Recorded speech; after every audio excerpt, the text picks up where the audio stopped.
It's hard to believe that we're already at the first Tuesday of October, but here we are, and we're going to get some more garden tips from Ann on what to be doing during the fall and what we can do to be preparing our gardens for the winter. Before we started, Bob asked me about trimming back perennials like Shasta daisies and stuff like that. And do you just cut the flower heads off, or do you cut the stems all the way down? And the thing is with perennials, at this time of year, when the flowers are done, you want to cut them all the way down to the base, and you'll notice a flush of new growth at the base almost always. And you cut all the way down to those new foliage, partly because it takes a lot of energy for perennials to set seed. And really, at this point, you want them to be thinking about roots so that they are well-rooted and come through the winter better. So not letting them self-seed is probably a really good idea, especially for anything that looks a little iffy. You don't want them to waste their energy producing seed that you don't actually want them to produce. So cut all the way back. And like I said, you see those fresh green leaves at the base. That's where you take the stems all the way down.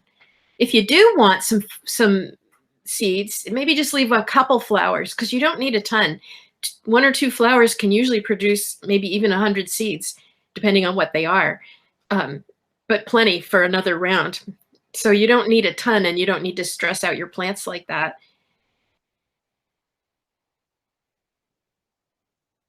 Karen King was stopped in. She had an appointment, but she had some questions too about why there's so many slugs this year and what to do about them, and why are there green caterpillars all over the kale. And the slug question, I can only say it's a weather related thing, that we just have a ton of slugs. And because it only got really hot that one day, the slugs have never quit. They're still having a wonderful time out there. So that's part of it. And they were baiting with beer. And I was reminding her that if you bait with beer, you should always reserve a little of the beer for yourself, because it's very high in B vitamins, and that's good for stress. But she confessed that they're using Budweiser, which, okay, that's for the slugs. I get that. But yeah, that's always a good way to go. And as for the little green caterpillars, those are the caterpillars of the white cabbage moth.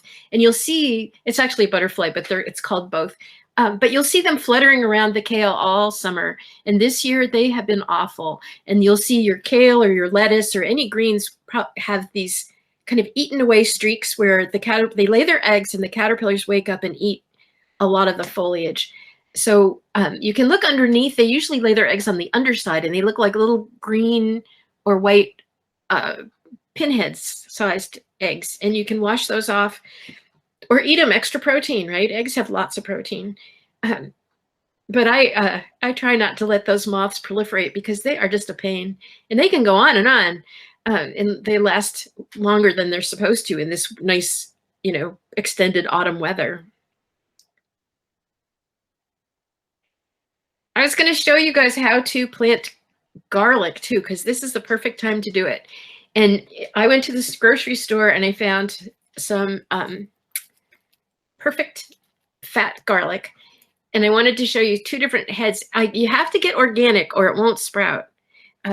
But this one has some big heads and some kind of smaller ones, you can see. What you really want to do is find the ones with the biggest, fattest heads you can. The cloves want to be fat, and so when you because if you put a little clove in the ground, you'll get a fairly small head of garlic. But if you put a big clove in the ground, you'll get quite a nice fat one. So you break it open, kind of gently, right? And separate those cloves. And again, you want to plant the biggest ones. And if some of the paper comes off like that, it's okay, because you're planting it, right? Now watch very closely, because this is incredibly tricky. You take the clove, and the key to remember is pointy side up, right?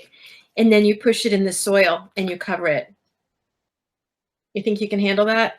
It's amazing. So one of the things I have learned to do, though, is make a note to myself where I plant stuff. So I put a pebble on top of each one, or else next day when I come out with something else to plant, I think, oh, look, here's a nice open piece of soil, and I start shoving other things in there.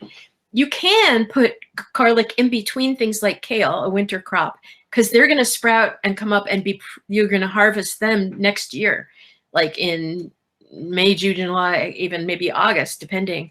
So if you plant them between stuff, that's a really good reason to have something that marks the spot for you. Does that make sense?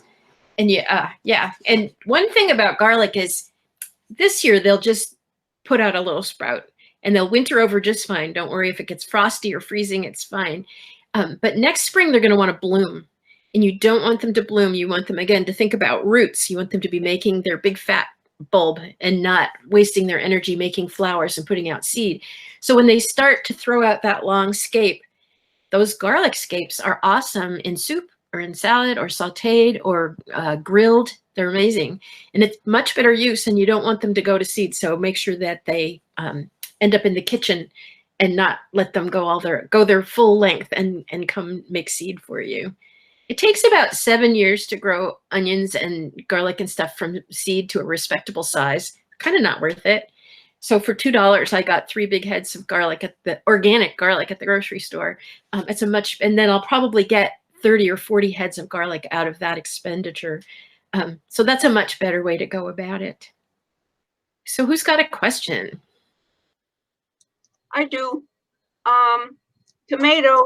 Yeah. I've got to ask the tomatoes question, okay? Please. So I've got lots and lots and lots of tomato red that are all red and all ready to go. In fact, they're so well to go that some of them are splitting, and I know that has to do with the amount of water we had, so on and so forth. I'm trying to eat them up as fast as I can. By the way, they are sweeter this year, and it has to do because of your salt water. I know that, Ann. Thank you. I've told so many people about that. And believe me, next year I will be out Bay Bridge getting my salt water. Because I figure that's about the clearest salt water around here. That's where I go too, Sheila. She's talking it's not really salt water, it's seawater. And you give each young tomato plant about a quart of seawater one time, just about when it starts setting flowers, but before it's really set much fruit. And you'll find that you get a much bigger, stronger flavor out of those tomatoes. So you've got a lot of red ones. That's good. Lots and lots and lots of greens coming in. I remember last time you were talking about putting them in the freezer. Now, are you talking about greens or reds or both? Well, I was just telling Bob, I have a big pan in the oven right now of slow roasting green and tomatoes, mostly green or some yellows and so forth. And I slow roast them at 225 with a little avocado oil for a couple hours, and they just melt and they get into this luscious stuff. And that's what I freeze in small packets, because if you add some of that to soup or to a pasta sauce or chili, anything like that, it really is so delicious, and it has a much bigger, bolder flavor than just the stuff you can get at the grocery store. And if you freeze tomatoes whole, they just go to mush. And they don't last as long as if they're cooked, because cooking destroys some of the bacteria that keeps working on degrading the fruit, even though it's in the freezer, right? So if you go ahead and cook it, the one thing I don't do is put garlic in with it at this point when you're going to freeze it, because garlic can get kind of weird and slightly rancid even in the freezer. It develops off flavors. So like if I freeze pesto, which I do sometimes, I make it all the way, but I don't put the garlic in. And then when I want to use some of it, I'll press a little bit of fresh garlic and mix it in to give it that zip. But it tastes so much better than if it's been frozen. It's really not very nice. And the good ones at 225 for 2 hours I have an avocado spray. Is that good enough? Well, probably, or olive oil's fine. It's I just use avocado oil because it's so neutral. But you can use any oil that has, 225 isn't that high. Like your burner on the top of the stove can get higher than that. So it doesn't matter if it's a lighter oil. I usually use avocado oil when I roast things because it has a really high burn temperature, like 500 degrees. So that makes it a good one to use for all kinds of things if you're going to go up to 450 or 500. But yeah. Okay, so all I was asking was, but that's for green tomatoes, right? Green or red or mixed. A mix is nice. Okay, so I could green and red together and put them in. So it's 225 with avocado or olive oil. And what do you do? Just roll them in the oil and just put them in there? I have one funky old baking sheet, rimmed baking sheet. And I use it for all kinds of things that might go to a high temp and get oil stuck on them or something. And it looks pretty bad, but I don't care. I use the clean ones for cookies, but this is my oldie.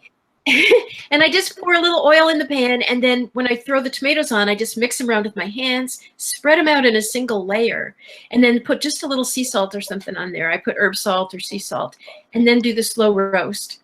And, if it's all teeny pieces like cherry tomatoes, maybe they're done in an hour. But if you have a lot of bigger chunks, then it might take a couple, because you just want them pretty soft, because they're just going to go to almost a mush. Not quite. But they're awesome in sauce. And then just put them into plastic bags and put them in the freezer, huh? Yeah, or I use those sturdy little plastic containers from ice cream. I only buy ice cream for the containers. Oh yeah, sure, Ann. Yeah. I believe that. I don't. No. But those little containers are great for putting small amounts of stuff in the freezer, and that's just about enough. 1 cup or a cup and a half is about what you'd want to put into a sauce anyway. But you can also put your tomatoes, the less ripe ones, in a bowl with a ripe banana, because bananas put off that ethylene gas, and that's the ripening agent. And so, I have a little bowl of mixed, I don't know if you can see this. See that? Yeah. So I put a banana on top of that, and then they start ripening up really nicely. And what's interesting is they do develop more flavor. I used to wonder, is it going to taste like anything if it ripens indoors? But they do. They develop a pretty nice, good flavor, probably because the temperature is very even indoors, and they're not getting those nighttime lows that kind of shut them down. Now you're not putting them in a paper bag, huh? No, but you could, but I just have them on the counter. If I have too many paper bags on the counter, it looks like I'm having a bake sale. Whatever. Oh my God. Rita, did you have a question? Oh, I was going to say the calendulas. So I can cut them all back now, but maybe just save a couple to let the seeds, so I can get seeds off of them. It's hard to hear you. Are you talking about calendulas? Yes. Yeah. I want so here's the deal. Okay. When they look like this, I don't know if you can see how green that is. They're not ready. And when they look like, some of them are falling apart. They really get browned out. Right. That's when they're ready. And a single dry seed pod head like that is going to have about 14 to 20 seeds in it. Okay. So you only need a few. Plus, if you stop by the library, we have literally hundreds of calendulas with thousands of seeds on them. So you're welcome to take, and that's a nice mix. There's about 6 colors in there. Okay. But yeah, you don't need very many. But if you pick them green or even light tan, they won't really ripen in the house. So you want to wait until they're shattering almost and really dry. Right. Well, I'll get some from the library then. I'll just cut mine back. Yeah. And if you cut them back lightly, they'll still build buds and they will bloom all winter. Right. Okay, good. Okay. Calendula means calendar flower because in Europe they bloom all year round a little bit. Yeah, this is the first year I've had them in my garden and I love them. So I want to. Yeah. If you look, you can see where the buds are forming. And so just cut off the ones that are set seed and they should keep going for you just fine. Okay, good. How about anybody else? This is a slow day. No questions. Come on, you guys. I have a question. Oh, good. Is there a way, can we go to bushes? Sure. I had somebody, I guess she called it pruning, both hydrangeas. She did it now, and a red twig dogwood. She did it now because it was convenient for her, and literally just whacked it. So it's butchered. It's horrifying. And just so the branches wouldn't get water on her if she was walking down the sidewalk. She couldn't wait a month. and I have to do it. Is there any way to repair that in any way? Sure. I mean, the good news, twiggy dogwoods are a favorite food of deer, and they will trim them like that for you every year too, and they'll come back. No, this is a specimen plant in the middle of a courtyard on Blue Heron. So you come, when you start down the sidewalk, you see this plant that looks like somebody drove a car into it. Oh my word. Is this a neighbor who got a little impatient? Yeah. It even had said that she was going to hire a plant person. I had to come up and get you on Friday and let you come look at it. What could I almost burst into tears. I had to cover my mouth.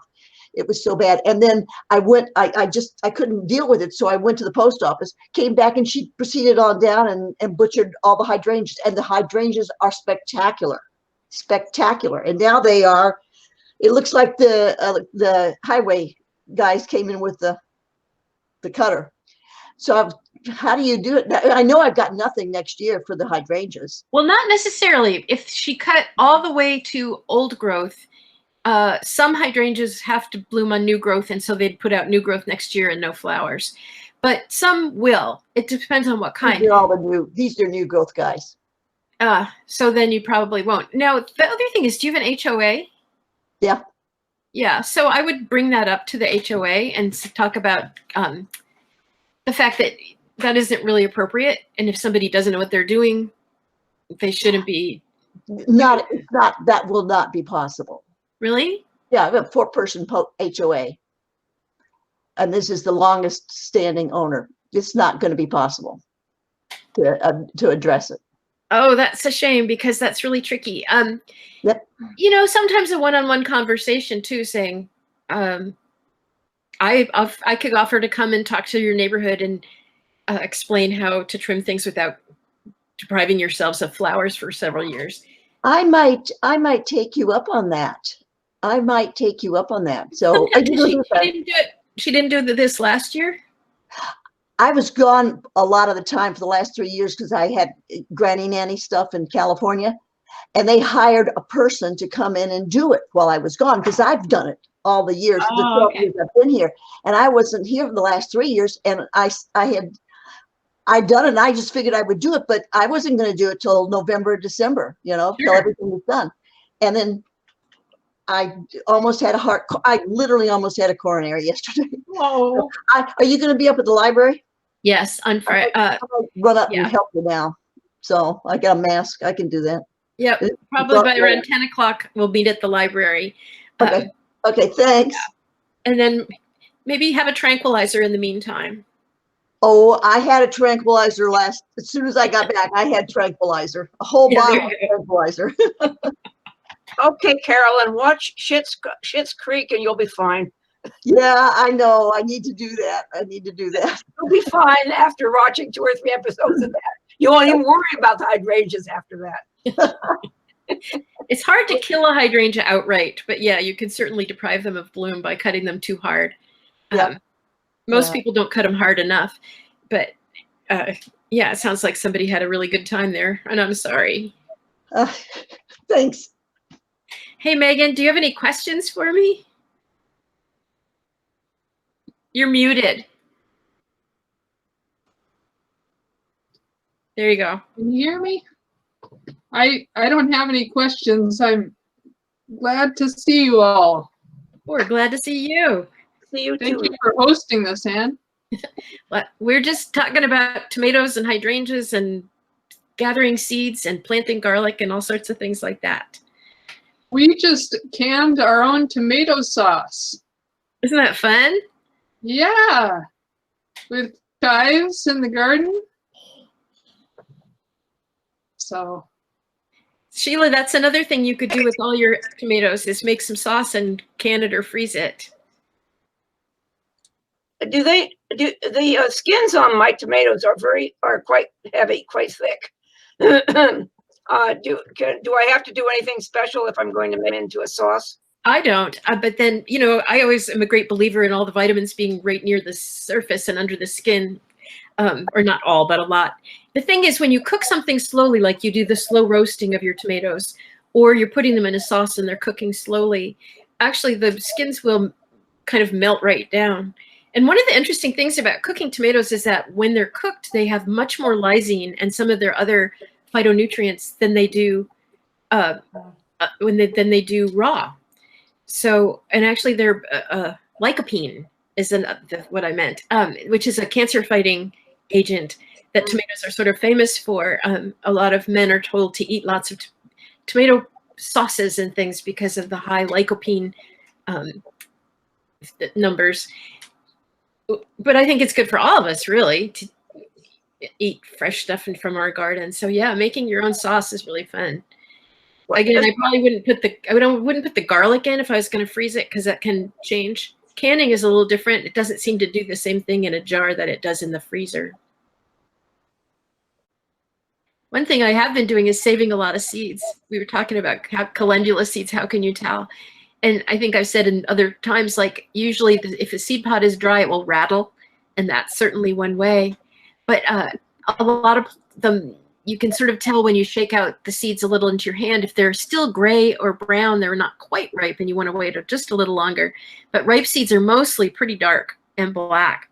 But one thing I did notice recently is that I've been collecting seeds of my sweet pea. And so I have a little box full of them here. And what I noticed is that they've started to sprout in the box. So if you look at them, they have a teeny tiny white little sprout on them. And in fact, this is a really good time to plant sweet peas. So if you're pulling off the old vines and they have old seed pods on them that are dry and brown, you can pull those seed pods off, let them dry out till they crack open a little bit, collect the seeds and then plant them again because then they'll winter over perfectly and be really nice size in spring. And then they'll bloom a little earlier and longer because they'll have really good root systems on by the time they've come through the winter and early spring. So that's one crop. You want to be really careful if you're saving seeds of sweet peas and edible peas because edible peas, of course, are bigger and look quite different. But sweet pea seeds are actually kind of toxic. And you certainly don't want to put any of those in your split pea soup. So keeping them separate is a really good idea. But this is a good time to start collecting beans, your soup beans and things. If you had pole beans and they got too far along or you forgot them or they got lost under the foliage and you find big full pods, you can pick those and let them dry off. And those are great for soup, just like, the grocery store mix. Slow cook them with a little garlic and onion or celery and carrot, and you'll have a wonderful soup. Almost any kind of string bean left to get too big will make a nice soup bean. This is, Carolyn was talking about early pruning. This is a little early for pruning, except for perennials definitely can be cut back. But for shrubs and stuff, I don't usually prune those until, as she said, more like winter time. And sometimes not till spring. Like roses, I don't usually do till probably middle of February. Except one exception is if they're tall climbers and they get rocked by the wind a lot, they can kind of actually rock themselves out of their roots. So if they're big straggly ones, I might cut them back somewhat just so that they don't get wind whipped, but not very hard. And I like to leave a lot of my shrubs, like spireas right now are covered with little seed heads and some people shear them off. But I've noticed you can see goldfinches and other seed eaters pecking away at those all winter long. And to me, they look nice. I don't mind I like the browns and grays of winter. Tidy-minded people sometimes just want to whack everything to the ground. It's not really a good idea. And like sword ferns, a lot of people feel like they're supposed to cut them to the ground every year. But those sword ferns are evergreens, and each frond should last 3 to 5 years. So the ones you only want to take off the ones that have fallen, that are aiming for the ground or are already falling down and brown. And everything that's upright, leave them upright because they're going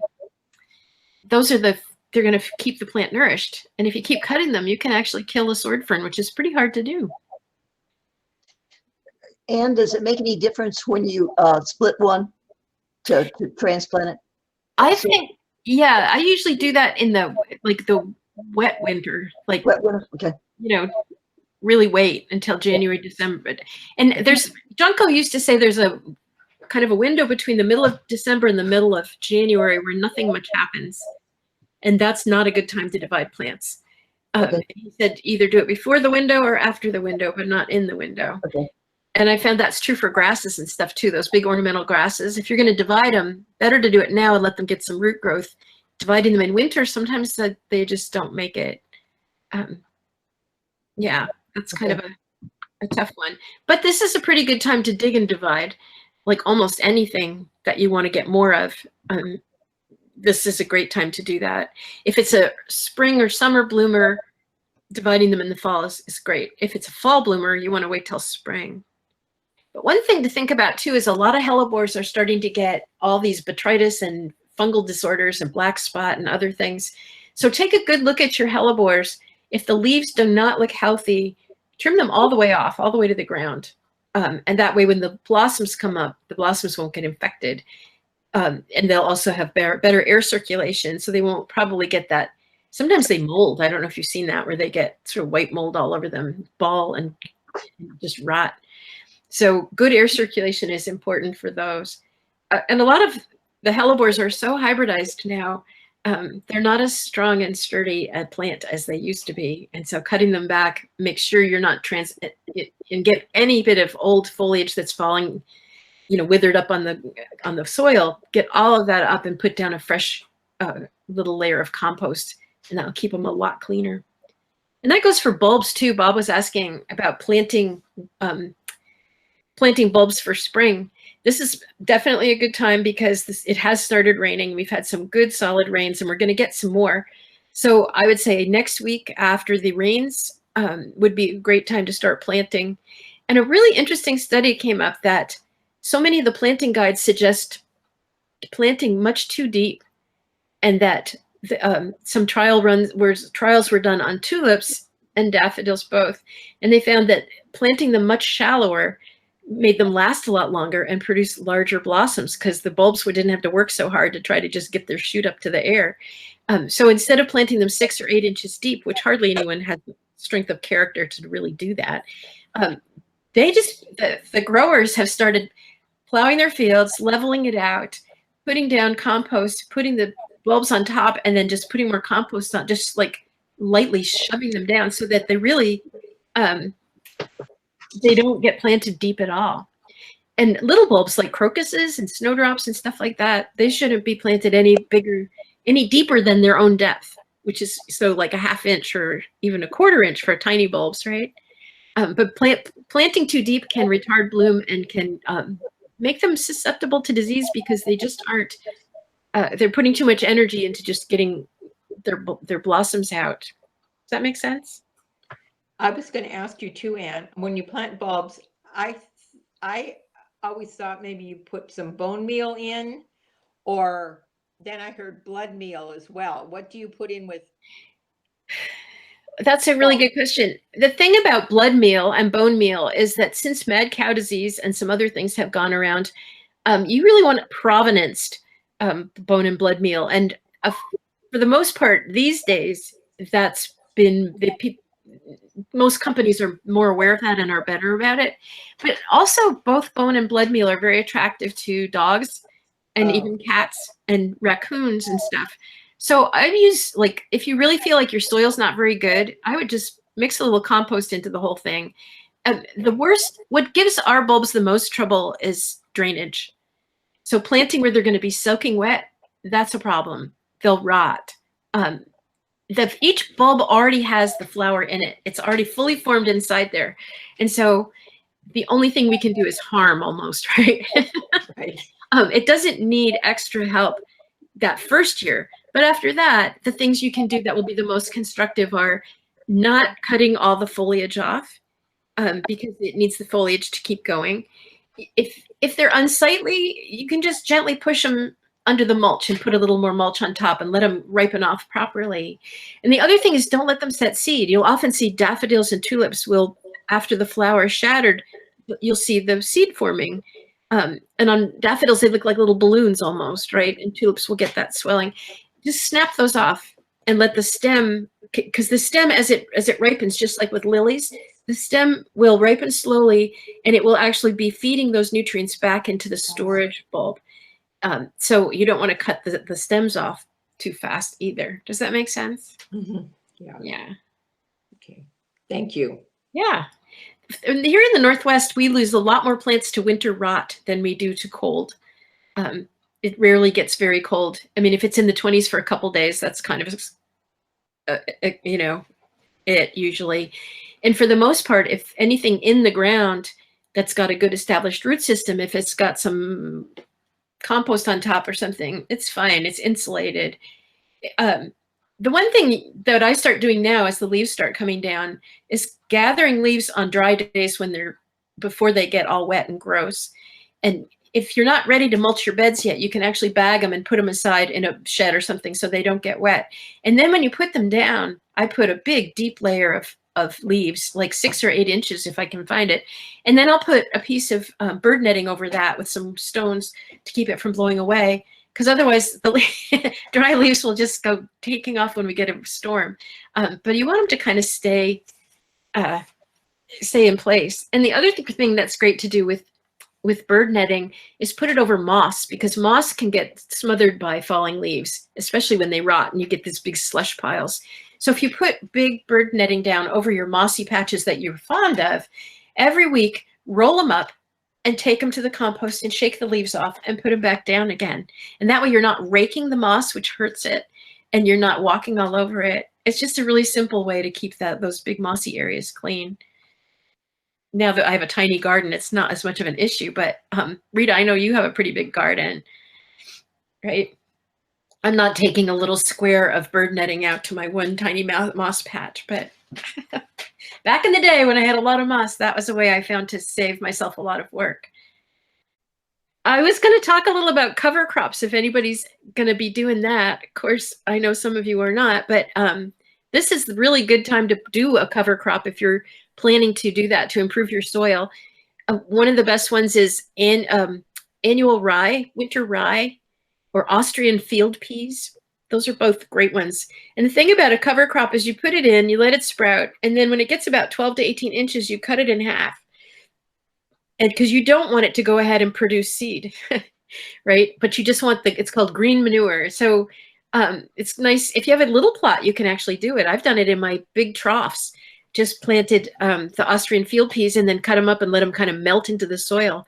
Because it's a nice way to improve the soil quality, the tilth of the soil, what you call the hand, the texture of the soil. It will keep it more open. And of course, the field peas will bloom and grow into the winter time. And if you let them go, they will bloom and set seed, but you don't want them to do that. You want to cut them off before they get too far. And for Sheila, if you just have your pots in your apartment, I think we talked about this before.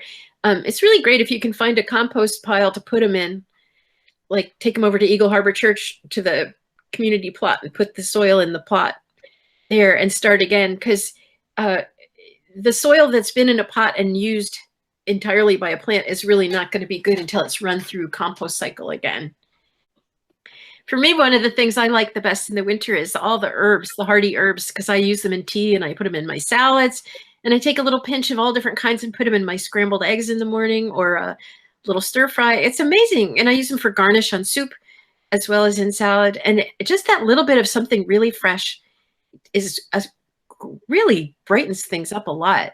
And it's sort of fun to use. Like I've got chives and 5 or 6 kinds of oregano and 4 or 5 kinds of thyme and dill and fennel and stuff like that. And just a mint, lemon balm, and take it all up and shred it and then sprinkle that on stuff when it's fresh. It's so nice. Or you can put it all in your teapot and put hot water on it and make yourself a nice cup of yumminess. Costco has organic ginger for sale in these big packages for like not even $6. And I've been getting those and then making ginger tea, but putting all the herbs and stuff in with it. And I think I mentioned to you earlier, like I'm growing ginger in my greenhouse, which is not a heated space. It's just a enclosed space. And the ginger's all spread. Like if you see ginger sprouting, you can carefully cut off that little piece and put it in a pot and it will grow. And it looks sort of like bamboo. It's a grassy top growth. And then over time, the root will get bigger and bigger and bigger and you can actually harvest it. It takes about a year to make a harvestable piece, but it's fun. So whenever you see the ginger sprouting, that's a good organic piece because it wouldn't sprout if it had been treated with sprouting agent.